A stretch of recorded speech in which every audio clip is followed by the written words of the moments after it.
Ինչով կհիշվի Նիկոլ Փաշինյանը, պարոն Մարուկյան, ինչ ուզում է անի, իշքան էլ խոսա, որ Ղարաբաղի կորցնելուց հետո Հայաստանը իսկապես անկախացավ, Նիկոլ Փաշինյանը պատմության մեջ մնալու է որպես իր իսկ հանրահռչակած արժեքները ուրացող գործիչ, ինքը պատմության մեջ մնալու է որպես Արցախը հանձնող գործիչ եւ Հայաստանի անկախությունը կասկածի տակ դրած գործիչ, բայց ամենաառաջինը պատահական չասեցի արժեքները ուրացած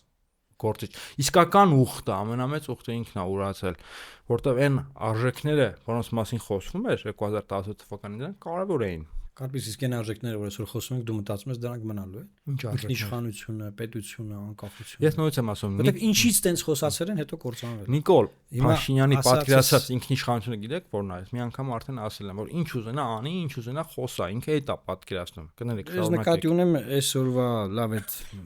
ասում է 29743 կիլոմետր։ Իհարկե չի մնալու։ Այսինքն այն դու այդ ցանկը որ սահմանափակում ես,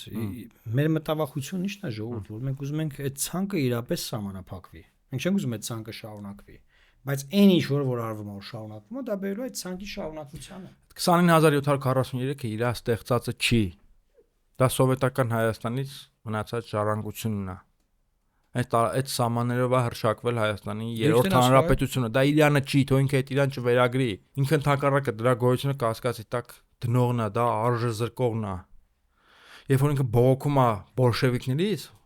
որ կեղծել են իբրև թե մեր պատմությունը, նորից եմ ասում, ինքը բոլշևիկներից ամենաբոլշևիկն է, որովհետև ինքն է